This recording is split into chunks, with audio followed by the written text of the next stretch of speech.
सही कहा है किसी ने कि पहला सुख निरोगी काया।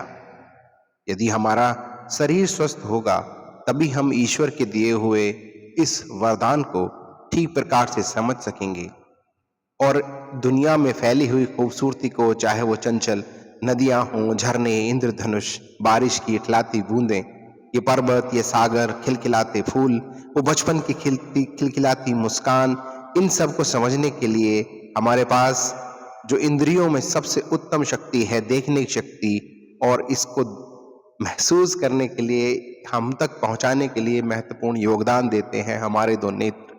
इन नेत्रों का ध्यान रखना कितना आवश्यक है। देखा जाए तो सबसे ज्यादा इस्तेमाल हम अगर ज्ञानेंद्रियों में करते हैं तो अपनी देखने की शक्ति का ही करते हैं।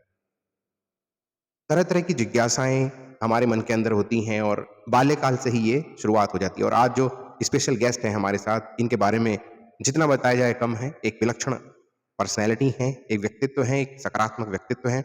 इनकी कहानी शुरू होती है करीब आज से 40 वर्ष से ज्यादा समय हो गया, कैथल हरियाणा से, जहां पर वो अपने दादी बाबा के साथ किसी दवाखाना के विजिट के लिए रेगुलर जाया करते थे।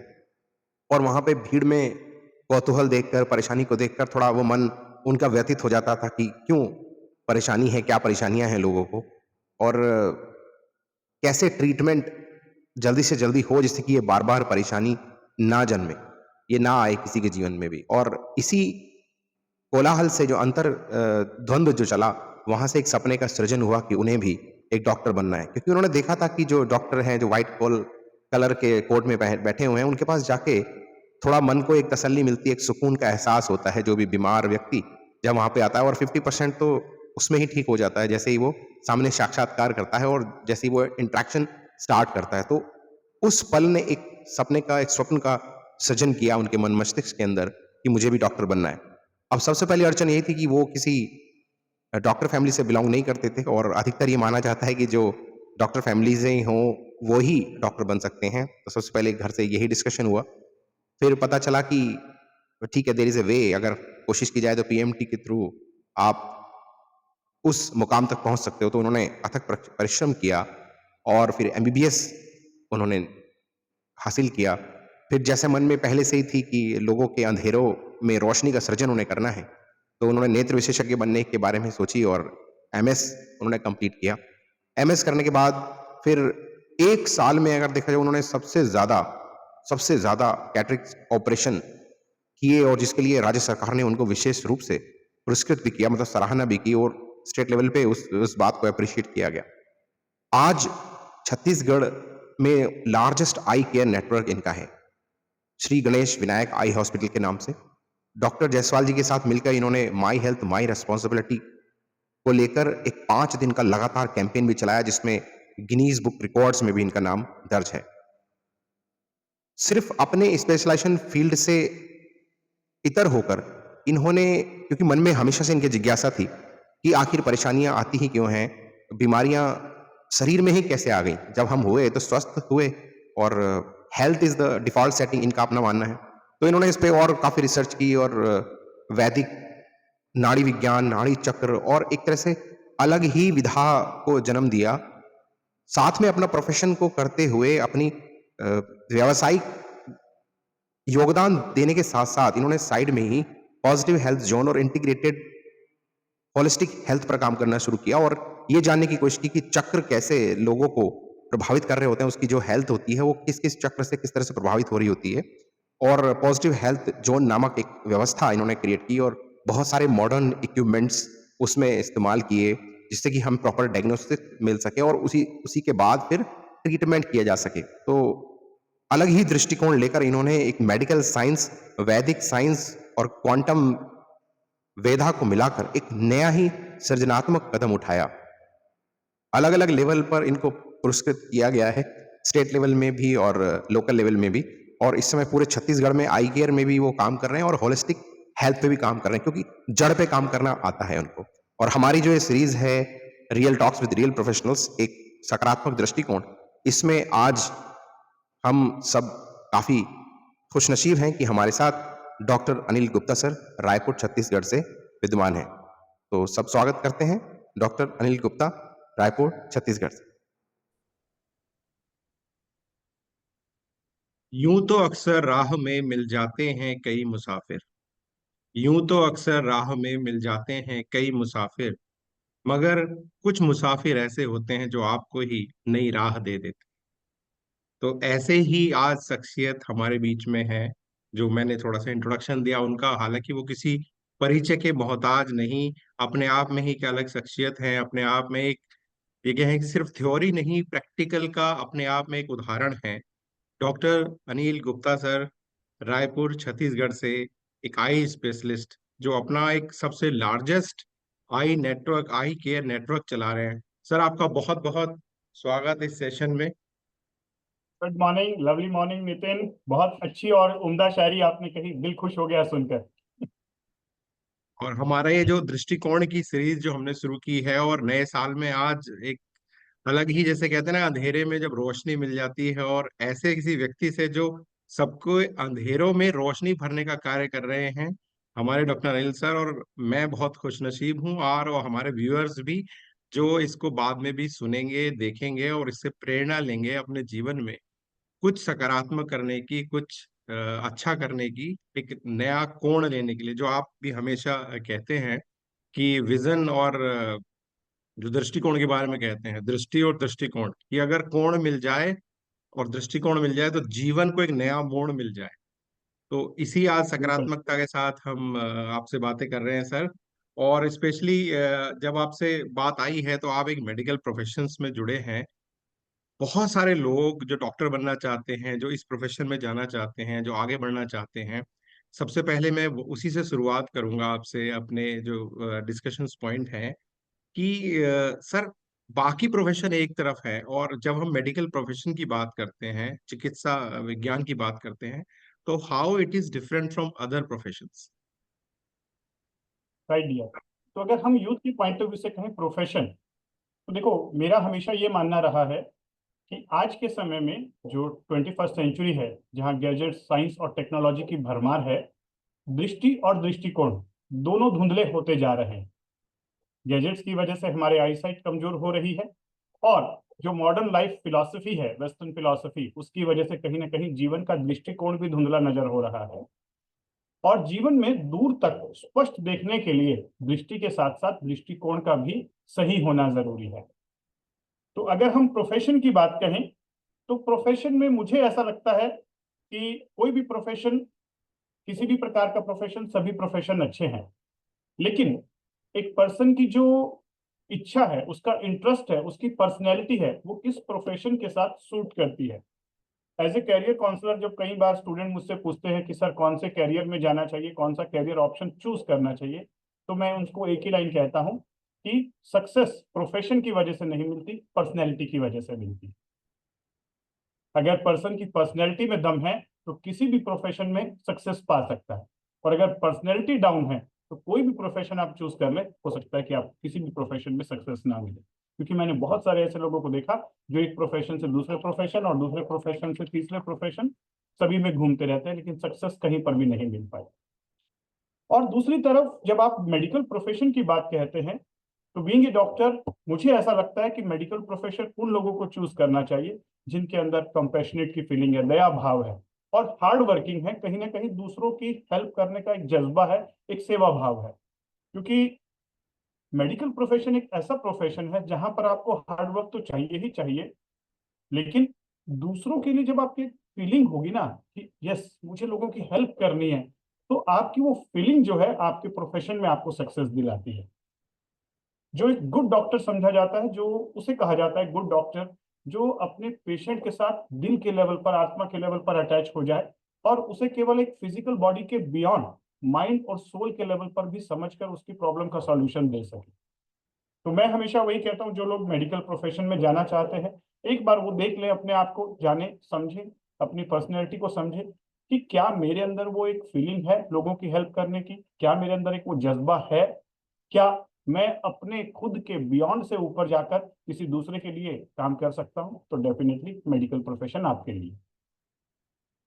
बिल्कुल सर, आपने मतलब एक तरह से कहे ना, वो आत्मा की खोल के बता दिया, जो हमने पहले इंट्रोडक्शन में भी बात की थी, कि ये कैसे कैथल हरियाणा का एक छोटा सा बालक किसी दवाखाने में जाकर वो देखता है कि मैं कैसे वो पुड़िया बनाऊं, वो कैसे वो कमाल करूं कि सबके जीवन में सकारात्मकता अपने आप आ जाए और लोग बीमार ही ना पड़े, जो छोटी सी कोशिश मैंने की थी इंट्रोडक्शन में।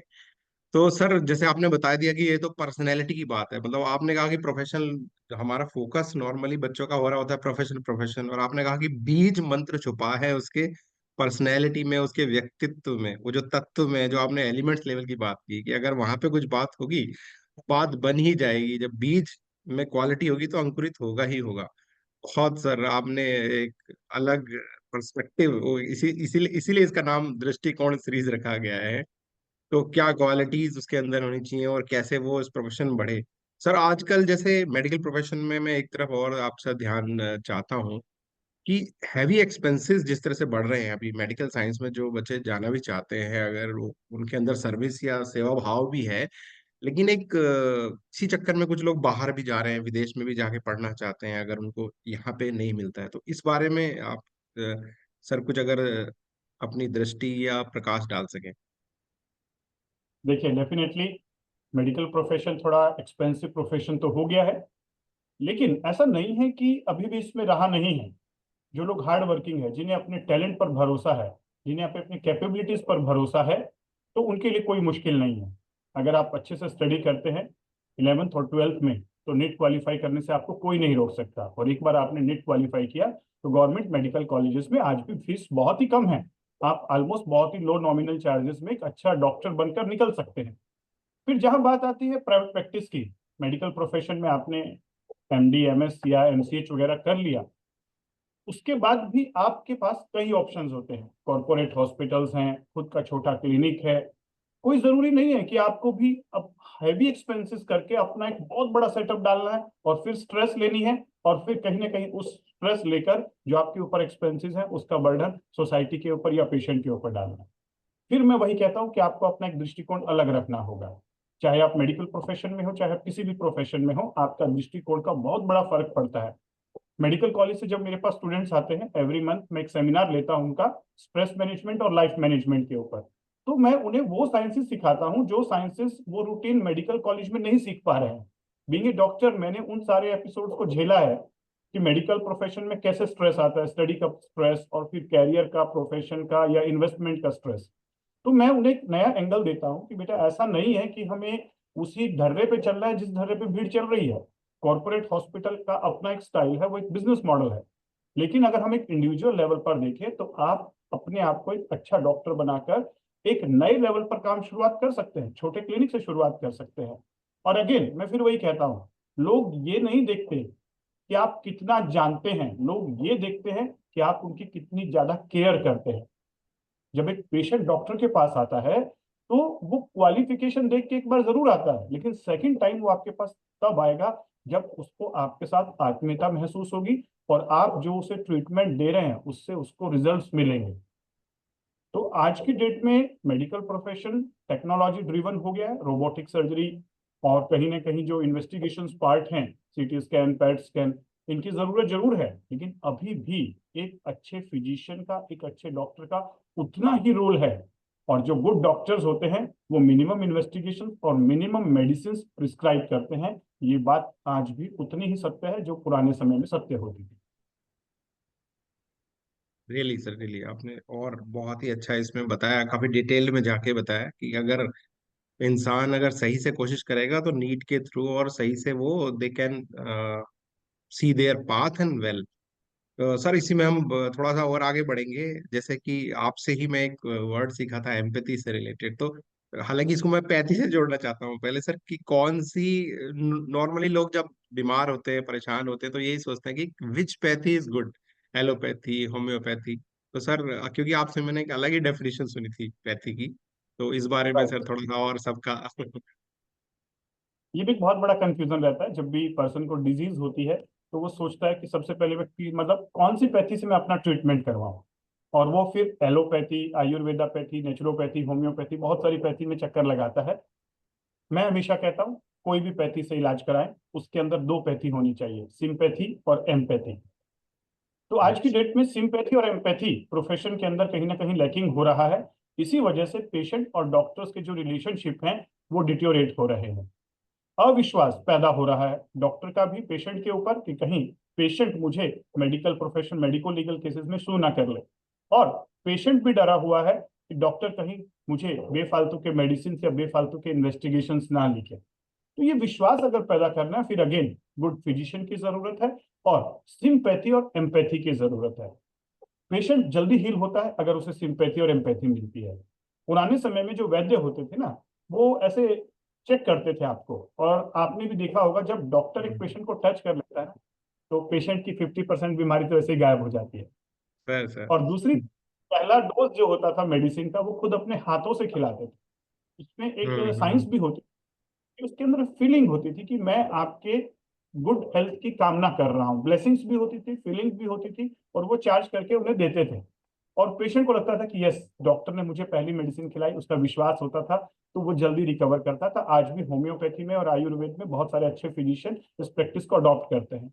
एलोपैथी के अंदर भी जब हम प्रिस्क्रिप्शन लिखते हैं तो सबसे ऊपर एक लिखा जाता है RX। हाँ जी सर। आप देखिए डॉक्टर के प्रिस्क्रिप्शन के ऊपर उस RX का मीनिंग लोग नहीं समझते हैं। उस RX का मीनिंग है कि एलोपैथिक डॉक्टर अपने भगवान से कह रहा है कि जो भी मैं प्रिस्क्राइब कर रहा हूँ, ये इस पेशेंट के ऊपर काम करे और इसे जल्दी से जल्दी ठीक करे, हील करे, क्योर करे। तो यानी कहीं ना कहीं मेडिकल प्रोफेशन, चाहे वो एलोपैथी हो, होम्योपैथी हो, नेचुरोपैथी हो, सभी के अंदर फिजिशियन पेशेंट के वेलबींग के लिए रिस्पॉन्सिबल होता था, और वो अपनी फीलिंग्स और अपनी प्रेयर भी उसको देता था। तो अगेन, सिंपैथी एंड एम्पैथी किसी भी पैथी का इंपॉर्टेंट पार्ट होता है। और आज की डेट में एक integrated holistic health care system की जरूरत है, जहां पर हमें इंटीग्रेशन ऑफ वेरियस पैथीज करना होगा विद सिंपैथी एंड एम्पैथी।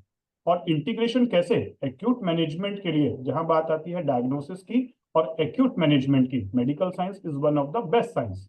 लेकिन जहां बात आती है प्रिवेंशन की और रिवर्सल की, तो वहां पर हमें आयुर्वेद, नेचुरोपैथी, होम्योपैथी, ये इस प्रकार की जो ब्रांचेस हैं, इनकी हमें मदद लेनी होगी, क्योंकि ये कहीं ना कहीं बॉडी की जो लाइफ फोर्स एनर्जी है उसे बैलेंस करके lifestyle, diet, mental stress modifications, ये सब फैक्टर्स को हैंडल करते हुए पेशेंट को प्रिवेंशन भी प्रोवाइड करती हैं, और अगर डिजीज हो गई है उसे रिवर्सल करने में भी मदद करनी है।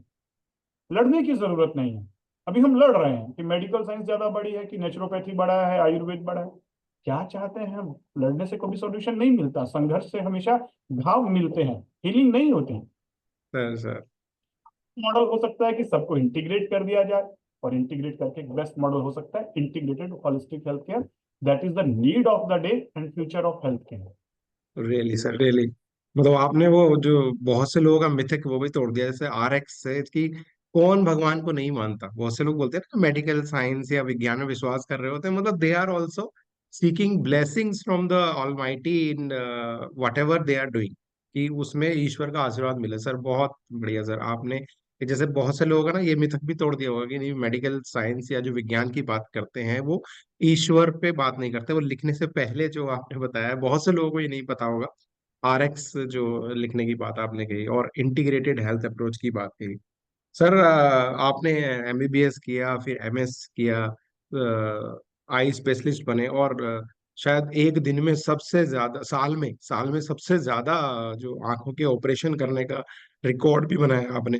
सर ये कैसे पॉसिबल, मतलब जैसे कहते हैं ना, ना हारे ना थके, तो यहाँ से कहाँ से एनर्जी सर आपने इसमें एक्वायर की कि ये मिशन एक तरह से पूरा कर पाए? क्योंकि 2007 में मेरा जो MBBS और MS था वो कंप्लीट हुआ। MS करने के बाद फिर मैंने प्राइवेट प्रैक्टिस शुरू किया, और ऑप्थेल्मोलॉजी मैंने लिया इसलिए था क्योंकि मुझे MBBS में ऑप्थेल पसंद आता था, कि आंखें पूरे शरीर का आईना है। ऐसा कहा जाता है, eyes are the door to the body and window to the soul.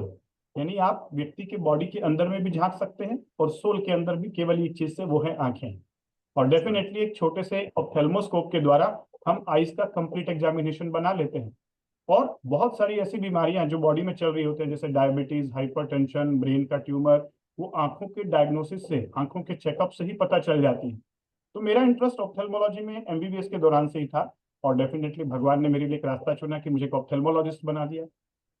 लेकिन जब मैं अपनी प्राइवेट प्रैक्टिस में आया तो मैंने देखा कि ऑप्थेल्मोलॉजी के अंदर एक चैरिटी विंग होता है, यानी जो पुअर पेशेंट्स हैं उनको कैटरेक्ट सर्जरी करने का। तो हमने जब डे 1 से प्राइवेट प्रैक्टिस शुरू की, तो मैंने एक रूल बनाया कि हमको महीने में करीब करीब 15 से 20 पेशेंट्स हर महीने फ्री ऑफ कॉस्ट करने हैं, जो ऐसे पेशेंट्स हैं, जो पुअर पेशेंट्स हैं, जो पे नहीं कर सकते। और उस प्रैक्टिसेस की वजह से मैं कहूंगा कि शायद आज भगवान ने हमें उस चीज का ब्लेसिंग्स दिया कि हम इतना बड़ा आई केयर नेटवर्क शुरू कर पाए। तो तब से हमने वो प्राइवेट प्रैक्टिस के साथ चैरिटी आई केयर विंग शुरू किया था। और 2013-14 में जो गवर्नमेंट का प्रोजेक्ट होता है NPCB, national control of blindness programme, उसके तहत हमने highest number of cataract surgery in 1 year by a single surgeon in private setup, उस चीज का मुझे छत्तीसगढ़ स्टेट ऑप्थेल्मोलॉजिकल सोसाइटी से अवार्ड मिला था। और डेफिनेटली वो साल मेरे लिए बहुत इंपॉर्टेंट था, क्योंकि मेरा जो कॉन्फिडेंस था सर्जरी करने का कई गुना ज्यादा हो गया। एक सिटिंग में बैठकर सुबह से लेकर रात तक करीब करीब 70 केसेस कर देना, 80 ऑपरेशंस कर देना। और अगले दिन जब उनकी पट्टी खुलती थी, उनके चेहरे पे जब मुस्कुराहट होती थी, तो मेरा तो दिल बाग बाग हो जाता था कि वाह, एक तो सर्जरी करने का जो इंटरेस्ट था, जो पैशन था, वो पूरा हुआ। और दूसरा, जब सुबह बैंडेज खोलते थे और उनकी चेहरे पे मुस्कुराहट होती थी, आंखें दिखना शुरू कर देती थी, तो दिल खुश हो जाता था। वो मेरी लाइफ का शायद बेस्ट ईयर्स थे जब मैं इस रिकॉर्ड को हासिल किया था। बिल्कुल सर। जैसे बहुत से लोग कहते हैं ना सर कि ये थ्योरी है, ये काम करना चाहिए, ऐसा होना चाहिए, ऐसा कर देना चाहिए, ऐसा क्यों नहीं होता। आप शायद उनमें से एक अलग एग्जाम्पल है जो थ्योरी और प्रैक्टिकल दोनों को साथ साथ जी रहे हैं, और वो सुखद एहसास आपको हुआ भी जब आपने वो प्रैक्टिकली अचीव किया। और जैसे कि आपने कितना मतलब खूबसूरती से ये बात कही है कि the eyes are the door to the मतलब body and mind and soul, मतलब आंख। और अधिकतर हम एजुकेशन में भी ये देखते हैं कि हमें मैक्सिमम चीजें विजुअल सेंसेस से ही सिखाई जा रही होती हैं, तो कितना इम्पोर्टेंस उनका है। मतलब गजब सर। अगर जैसे कहें कि आपसे जब बात करते हैं तो खुद ही पॉजिटिव वाइब्स कुछ ऐसी क्रिएट हो जाती हैं, तो कभी कभी हम ये भी भूल जाते हैं कि क्या प्रश्न करना है या क्या हम आगे जानना चाहते हैं जीवन में। तो आपने एक और अब ये इंटीग्रेटेड की बात की थी, तो सर इसके बारे में थोड़ा सा और बताइए, क्योंकि नॉर्मली लोग हेल्थ, आप सब बात कर रहे होते हैं, सिकनेस की बात कर रहे होते हैं, कोई बीमार ही बात कर रहे होते हैं। आपके ही मुख से मैंने पहली बार सुना था कि मतलब it is not just treatment cure. आप हेल्थ केयर की बात करते हैं हमेशा, ट्रीटमेंट क्योर या ट्रीटमेंट इंस्टीट्यूशंस हैं जितने भी हॉस्पिटल्स हैं, but you said another 180 degree phase shift कि हेल्थ केयर की बात करें, कि सेहत की बात करो, बीमारी की बात मत करो। इस बारे में सर थोड़ा और एनलाइटन कीजिए हमारे व्यूअर्स को।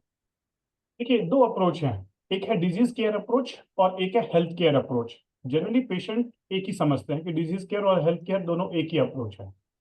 डिजीजेस मोर देन 20,000 30,000 होंगी।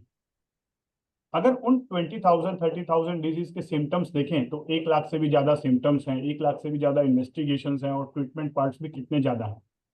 और एक लाइफ में एक इंसान कितनी डिजीज के बारे में अवेयर हो सकता है?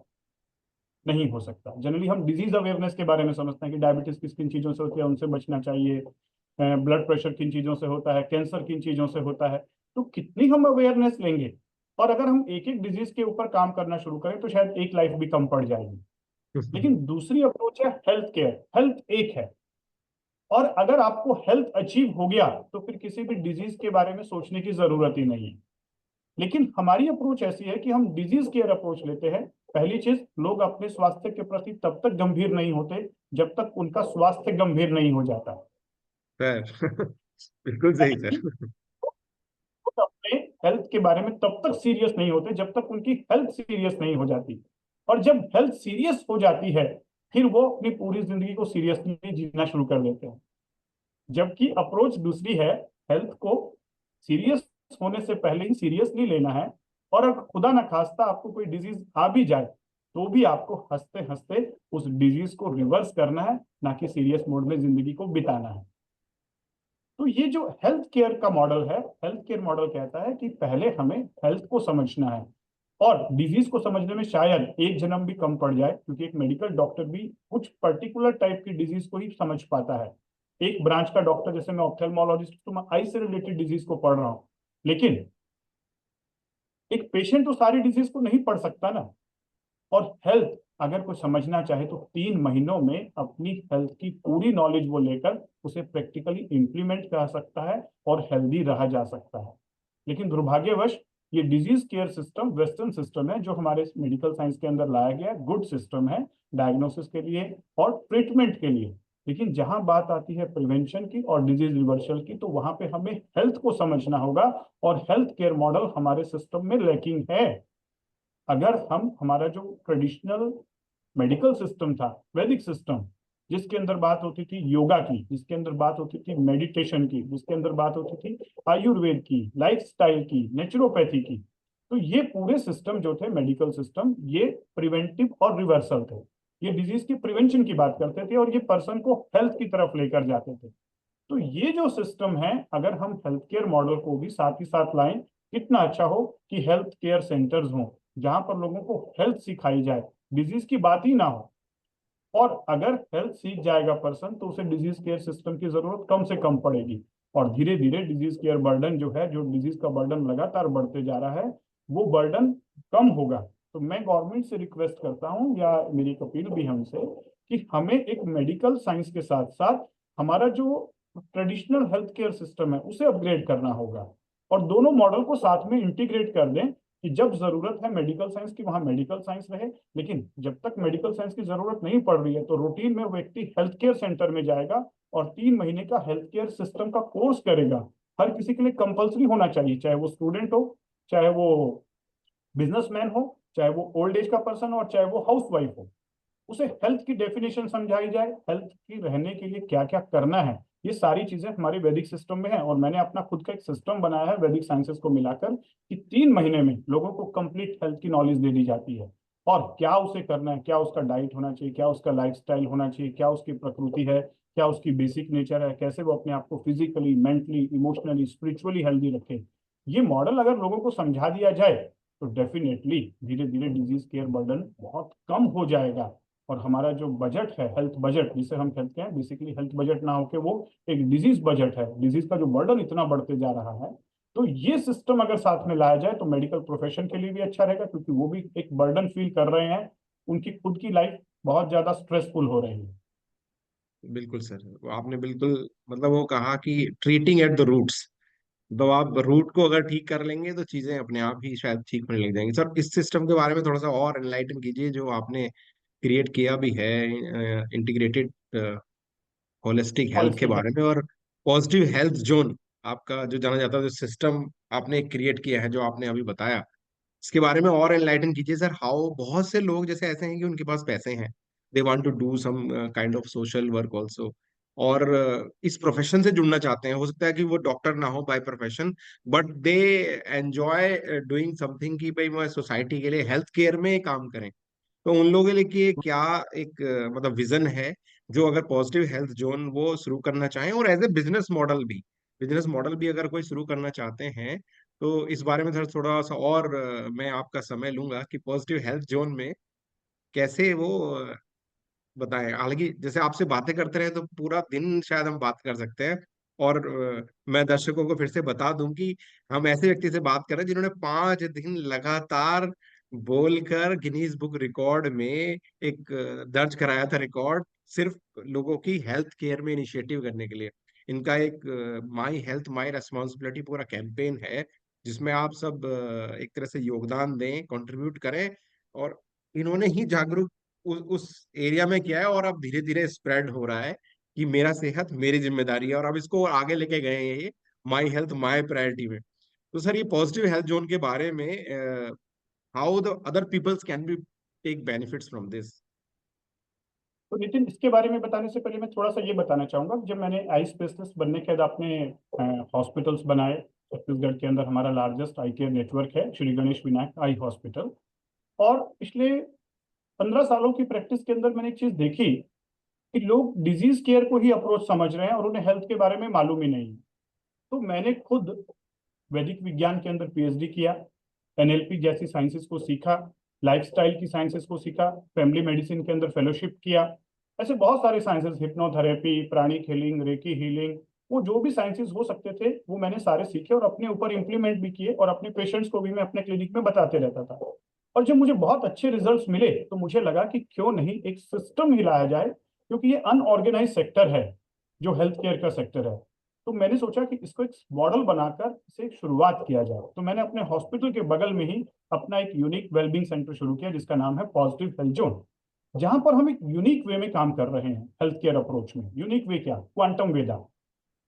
Quantum Veda means understanding Vedic wisdom with quantum sciences, modern sciences. Vedic wisdom, modern innovation, personal transformation. Personal transformation कैसे? कि अगर आप लाइफ में किसी भी प्रकार का इशू फेस कर रहे हैं, फर्स्ट फिजिकल हेल्थ इश्यूज, दूसरा mental health issues, emotional health issues, तीसरा किसी प्रकार के रिलेशनशिप इश्यूज जो हम जनरली अपने रिलेशनशिप में फेस करते हैं, फिफ्थ अगर आप स्पिरिचुअली डिस्कनेक्ट हैं, स्पिरिचुअली आपको लग रहा है कि मुझे स्पिरिचुअल ग्रोथ नहीं मिल रही है और मुझे समझ नहीं आ रहा है कि स्पिरिचुअलिटी और मेटेरियलिस्टिक दुनिया में कैसे बैलेंस बनाओ, तो ये जनरल कॉमन लोगों की ये कॉमन प्रॉब्लम्स हैं। और कहीं ना कहीं कैरियर, फाइनेंस और उसके बीच में अपनी लाइफ का बैलेंस। तो ये सारी प्रॉब्लम्स को समझने के लिए मैंने क्वांटम वेदा एक मॉडल बनाया जिसको हमने पॉजिटिव हेल्थ जोन में शुरू किया। तो क्वांटम वेदा ये कहता है कि वैदिक विज्ञान कहता है हम 5 कोश हैं, 5 शरीर हैं, और इसी पे मैंने बुक भी लिखा बॉडी बियॉन्ड बॉडी, कि क्या फिजिकल बॉडी के बियॉन्ड भी ह्यूमन बीइंग का कुछ एग्जिस्टेंस है जिसे मेडिकल साइंस नहीं जानती। यस, वैदिक विज्ञान तो 5 कोश की बात करता है। और हमारा मेटाफिजिकल यानी माइंड, सोल, इंटेलेक्ट और नाड़ी और चक्र, ये जो मेटाफिजिकल ऑर्गन्स हैं जैसे kidney, liver, spleen physical organ है, ऐसे ही मन, चित्त, बुद्धि, अहंकार, आत्मा, ये मेटाफिजिकल ऑर्गन्स हैं। इनके भी अपने फंक्शंस हैं, इनमें भी डिसफंक्शनिंग होती है। तो फिजिकल ऑर्गन्स की फंक्शनिंग के लिए तो हम देख लेते हैं सीटी स्कैन, एमआरआई करके, लेकिन मेटाफिजिकल जो फंक्शंस हैं, जो ऑर्गन्स हैं, उसका तो कोई स्कैन नहीं है ना। तब मुझे समझ में आया कि ये जो फिजिकल और मेटाफिजिकल को जोड़ने का काम कर रही है वो है नाड़ी और चक्र। और पूरे शरीर के अंदर 3,52,006 नाड़ियां होती हैं, 3,52,006 नाड़ीज। ये लिटरेचर में लिखा हुआ है, स्क्रिप्चर्स में लिखा हुआ है। बेसिकली 72,000 नाड़ी कही जाती है, लेकिन अगर उसको और माइनर में जाके देखें तो 3,52,006 नाड़ीज हैं। और ये नाड़ीज बेसिकली एनर्जी चैनल्स हैं। जैसे ब्लड वेसल्स होती हैं बॉडी के अंदर, नर्व्स होती हैं, वैसे ही मेटाफिजिकल बॉडी के अंदर अदृश्य नाड़ियां हैं। और इन नाड़ियों में एक लाइफ फोर्स एनर्जी फ्लो होती है जिसे हम ची कहते हैं, की कहते हैं, रू कहते हैं, प्राणा कहते हैं। ये बातें सुनने में अच्छी लगती थी, लेकिन क्या ये एक्चुअल में होती है? यस। अब क्वांटम फिजिक्स ने ये चीजें प्रूव की कि हमारा एक बायोफील्ड होता है।